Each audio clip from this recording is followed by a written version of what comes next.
So last week I spent much more than 2 minutes telling you all why Marvel got it right by going with Peter Parker as their movie Spider-Man. But part of being a responsible thinker is vetting and testing both sides of an argument. So let's think responsibly and spend this week going over the top 5 reasons Marvel Studios is full of big, stupid, dumb heads and should have chosen Miles Morales as their new movie Spider-Man. Number 5. Racism is bad. So the Avengers were created back in 1963, which was a time when not being racist was just something those dirty hippies did. As a result, the original lineup was left a bit wanting as far as diversity goes, and the original movie lineup very much suffers from the same issue, with the only non-Anglo characters being a green monster and a pink android. Marvel has a history of aggressive progression, pushing non-white characters to prominent roles, allegorically supporting the civil rights movement, and being one of the first comic book companies to destigmatize homosexuality. It's about time that Marvel's movie universe reflected the company's progressive past, and casting a mixed-race character in their biggest role would be a huge step in furthering the development of that tradition. Number 4. Because I'm bored. So, we've seen 2 different Peters, 2 different Gwens, 3 goblins, 6 costumes, and oodles of bridges, graveyards, and falling damsels. The Parker story has been told twice now in less than 15 years. And the constant orbiting of recycled characters and story beats is going to become difficult to refresh. A new character brings new everything. Spider-Man would be exciting again. Moviegoers wouldn't have to yawn through the first act waiting to see Uncle Ben hemorrhage out on the sidewalk again.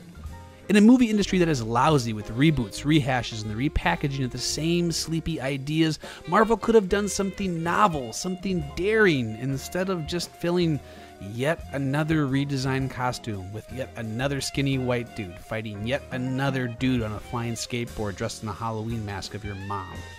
Number 3. Dat Sony stank. Like I said last week, Sony didn't exactly use the Spider-Man license with a great deal of grace. The Amazing Spider-Man franchise being the most pungent example of this. Both films had a mass-produced plastic feel, like they were products of algorithms, a reaction to the sepia-tone humorless wake left by the Dark Knight series. Those films were everything Marvel Studio films are not, and I would think Marvel and Sony made this deal because they want to create a product closer in tone to the bombastic, passionate, and sweet films that Feige has been shepherding. This is a true rebirth for the character, not just in management, but in soul. An effective way to instantly show viewers you are committed to change is to, change. Miles could have been a symbol for a new kind of film, a progenitor for an entire new era of fun, poignant Spider-Man films. Number 2. Synergy. Yeah.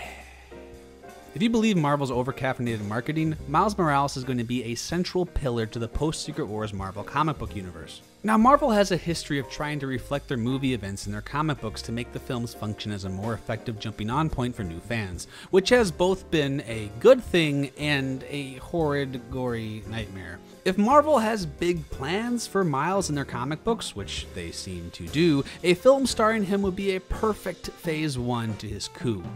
Number 1. The SpiderVerse. If you could get the movie-going public to accept a change to the true identity of Spider-Man, it means they would probably be open to other interpretations of the character as well. So why not try stories that introduce Spider-Man 2099, or Spider-Gwen, or Spider-Woman, Girl, Ham, Knight, or Iron, or even Ben Reilly? No, never do that. Miles could be a Trojan horse for expanding the Spider-Man movie universe in a good way, not the ass-tarded way Sony was planning to do before the Marvel deal came through that would have seen Aunt May get her own spy movie thing.